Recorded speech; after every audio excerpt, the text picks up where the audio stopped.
All right, welcome back into the Cowboys Report, this time from my house. Also, baby Olivia sleeping. Let's hope I don't wake her up as I used my normal broadcast voice for this one.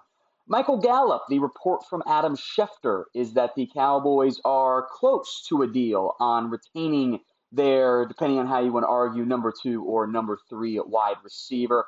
I will make note that Michael Gelkin says they are working on a deal that is not imminent. I think at this point it is a matter of when, not if, the Cowboys work out a long-term deal with Gallup, and that would come at the previously discussed cost of Amari Cooper and potentially other players as well. A lot I want to get into in terms of what the contract could look like. I think we have to adjust our expectations a little bit more than what we've been doing so far at this point.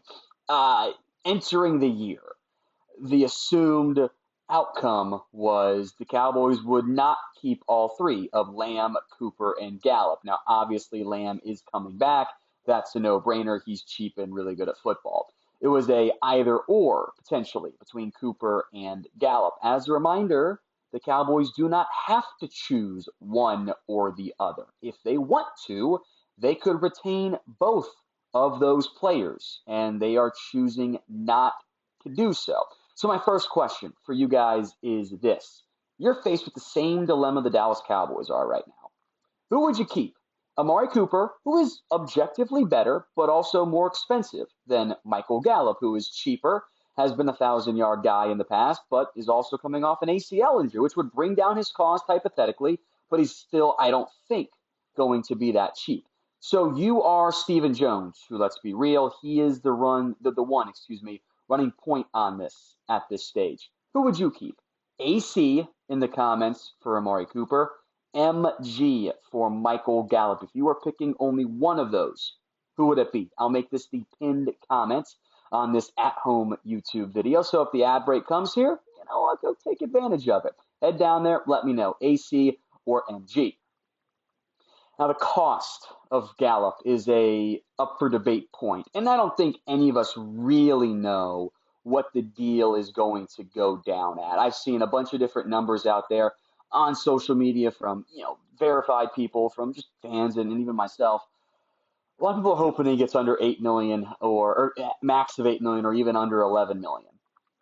I don't think that should be the expectation. That'd be a team-friendly deal. If Michael Gallup signs for $11 million or less, that is a team-friendly contract. Remember, guys, the salary cap is going up.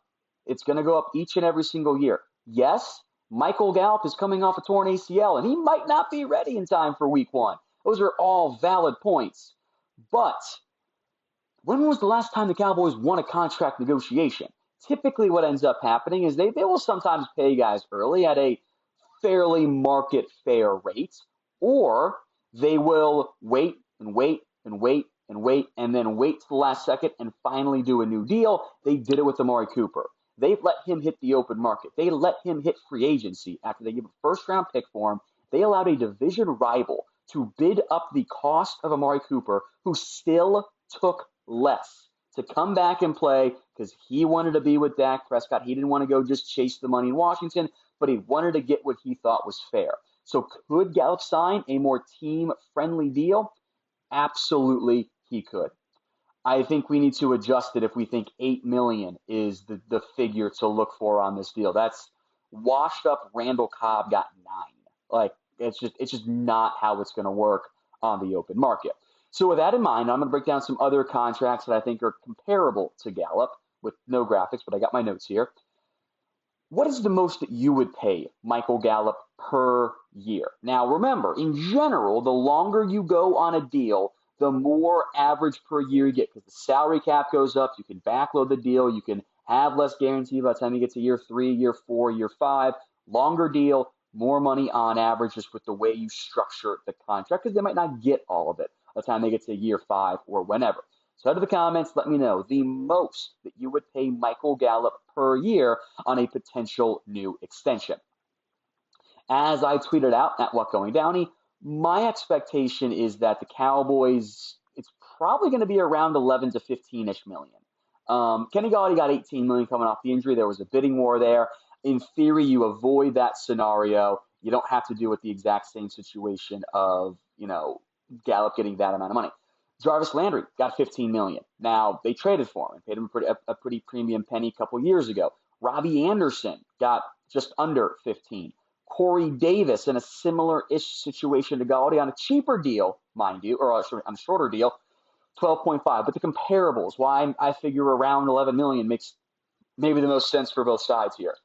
Tim Patrick with 0 800-yard seasons under his belt, 11.33 million per year. Curtis Samuel, 0 900-yard seasons under his belt, 11.5 million. Nelson Aguilar, who was a year away from being out of the NFL, 11 million. Randall Cobb, 9 million. That was the 1 year Dak got him paid, and then he's been just absolute nothing since then. And the Packers traded for him, and blah, blah, blah. Long story. It kind of impacts the APY after a trade. But it's a lot of money.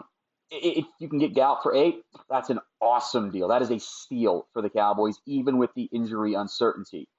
I have little faith in Stephen Jones to get you that type of deal because I don't think he's great with appropriating value as he should.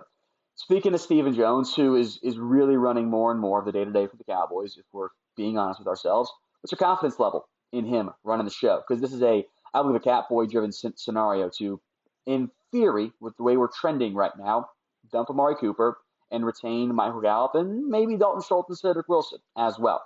So what's your confidence level in Stephen Jones? Scale it for me 1 to 10. Let me know in the comments. And while you're down there, make sure you are subscribed.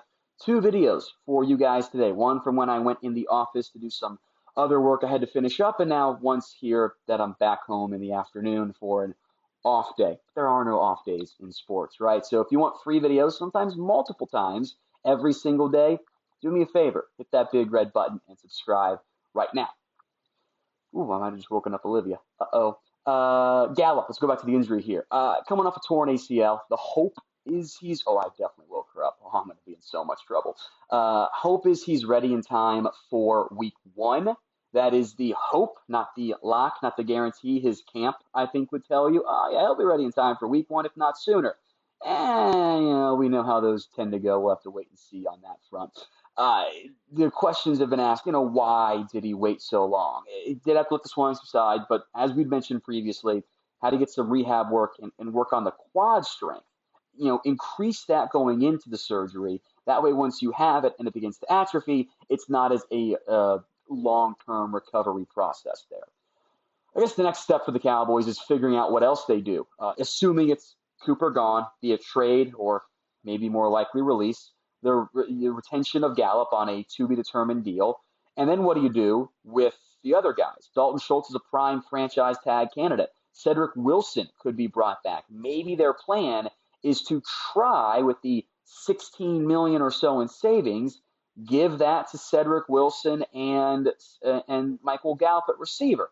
Doesn't make you any better. It absolutely does not, but it allows Catboy to not have bad contracts in the future and not put yourself in a bad position, even though other teams have proven that's kind of not the case in any capacity. So we'll see what the Cowboys end up doing there, but I think that might be the plan. We'll know more in the coming days. Franchise tag deadline is just around the corner, so we'll see if Dalton Schultz does get tagged. One note on this, and I'm sure I'll bring it up many a time in the future, I have no desire to just franchise tag Dalton Schultz.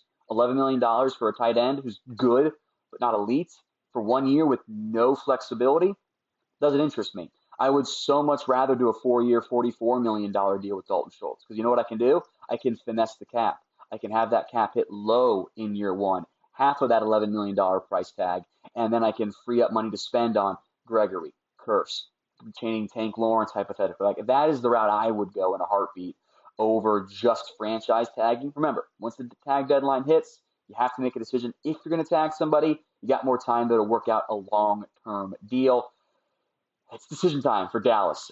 They don't want to be aggressive, and it annoys me to no end because I think it's the wrong way of doing business. I don't have any doubts the Jones want to win football games. They want to win football games their way.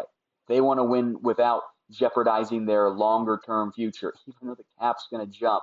It's not that they're not willing. is that they're incompetent. So we'll keep you guys updated. I've got a lot of videos planned the next couple of days. So again, make sure you are subscribed as now I go deal with a crying baby. Thanks again, right here on the Cowboys Report.